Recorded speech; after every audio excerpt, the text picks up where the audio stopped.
একসময় ইসলামী বিস্তার প্রাণকেন্দ্রে একটি কোলাহলপূর্ণ শহরে দুই অবিচ্ছেদ্য বন্ধু বাস করতেন। তারা কেবল তাদের বন্ধুত্বের জন্য নয়, তারা দেহের জন্য শহরের জুড়ে পরিচিত ছিল।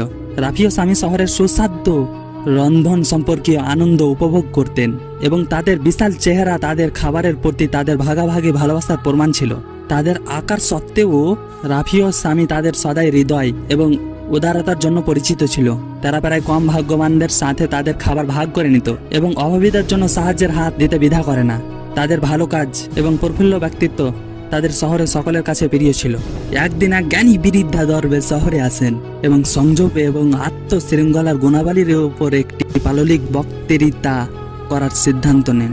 কৌতূহলী রাফি এবং সামি সামনের সারিতে বসে বক্তৃতার অংশ নেয়।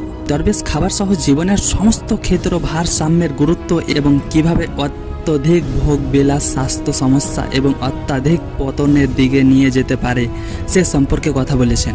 দরবেশের কথায় রাফি ও সামি গভীরভাবে অনুপ্রাণিত হয়। তারা বুঝতে পেরেছিল যে খাবারের প্রতি তাদের ভালোবাসা অত্যাধিক হয়ে গেছে এবং তাদের আরও ভারসাম্যপূর্ণ জীবনধারা গ্রহণ করা দরকার। তারা বক্তৃতার শেষে দরবেশের কাছে গেল এবং তার নির্দেশিকা চাইল। দরবেশ তাদের নম্রতায় মুগ্ধ হয়ে ধীরে ধীরে তাদের খাদ্য গ্রহণ কমিয়ে এবং তার দৈনন্দিন জীবনের রুটিনে শারীরিক কার্যকলাপকে অন্তর্ভুক্ত করে সংযোজন অনুশীলন শুরু করার পরামর্শ দেন। তিনি তাদের প্রার্থনা এবং সম্প্রদায়ের সেবার মাধ্যমে অত্যাধিক পুষ্টির দিকে মনোনিবেশিত করতে উৎসাহিত করেছিলেন। রাফি ও সামি দরবেশের পরামর্শকে মনে প্রাণে গ্রহণ করতেন, আরও স্বাস্থ্যকরভাবে খেতে শুরু করেছিলেন, নিয়মিত ব্যায়াম করেছিলেন এবং প্রার্থনা এবং অন্যদের সাহায্য করার জন্য আরও বেশি সময় ব্যয় করেছিল। সময়ের সাথে সাথে তারা ওজন হ্রাস করে এবং অত্যাধিকভাবে পরিপূর্ণ হয়ে ওঠে। তাদের রূপান্তর শহরে অনেক স্বাস্থ্যকর এবং আরও ভারসাম্যপূর্ণ জীবনধারা গ্রহণ করতে অনুপ্রাণিত করেছে।